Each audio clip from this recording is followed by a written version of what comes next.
These young acrobats are hanging out for their shot under the big top. It's like a getaway, like how somebody reads a book, you go somewhere else. That's what I feel like when I'm in the air. They come here to circus school several times a week to practice their moves, but their dreams of defying gravity are tangled up in a city-wide mess. It's a lot more difficult to get hands-on money, and so some organisations just have had to close.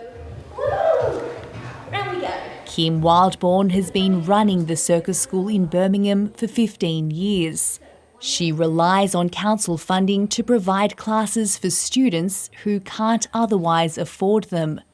We work with young people who have disabilities or families with difficult financial backgrounds, and so they wouldn't otherwise be able to attend if the sessions are not funded.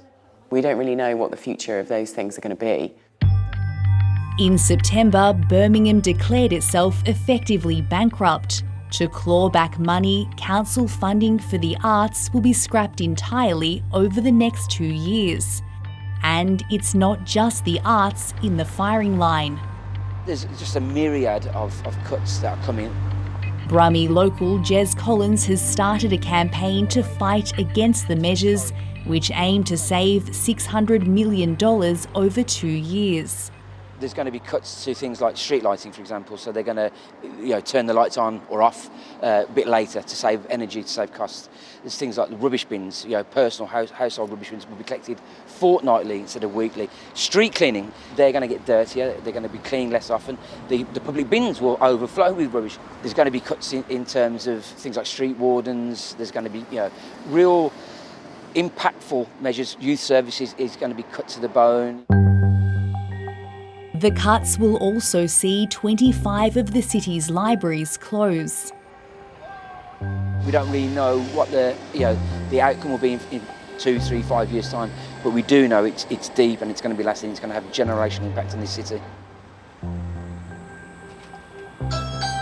Hi, Harry. Hi. Did you have a good day? Yes. Great. Come on in. Let's take your bag. Thank you. Ramandeep Kaur is a mother of 3. Her son off? Harry has Down syndrome and has relied on council-funded school transport since he was 4 years old. Right, shall we go and wash our hands? Yes, sir. Well done. He has a taxi that's provided by Birmingham City Council that picks him up. Not just him, there's about 5 youngsters that get on the taxi every day. He really enjoys it. They have a giggle and a laugh, just like other children his age would do. So it's important for him as well to be with his friends getting to school. But from September, that taxi service will stop. Harry will instead be provided with free access to public transport, but it's a journey he can't manage on his own. We're left in a situation where I will either have to give up work and take him to school every day, or I will have to pay £40 per day for a taxi. It's a huge chunk of money that we've got to find. Birmingham is one of the most recent UK councils to go bust, but it's not alone. Since 2018, 8 local governments have fallen into the red, and many more are expected to follow. From 2010 onwards, there were substantial cuts to the central government grant to local authorities. As a result of the cuts, and as a result of the way the cuts were made, it had a big impact on performance across public services. Nick Davies from the Institute for Government says the cutting of those public services, paired with the cost of living crisis, will be a major driver for voters when they go to the polls next month. Birmingham is an example where there have been some examples of mismanagement or poor investment that have meant that they are in a particularly vulnerable financial position. But all local authorities have got to the limit of where they can make easy cuts. Polls predict a Labour landslide, putting an end to 14 years of Conservative Party governance. But those struggling to make ends meet aren't confident a new government will be able to help.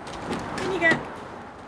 I think the election, I'm glad it's happening, and I'm glad that we can kind of have our voices heard by putting our votes in. But I don't feel reassured at the moment by any of the parties. Nobody's talking about disability, nobody's really talking about social care, and I think it will take, whoever comes in, it will take them a long time to kind of resolve the situation and make our lives better.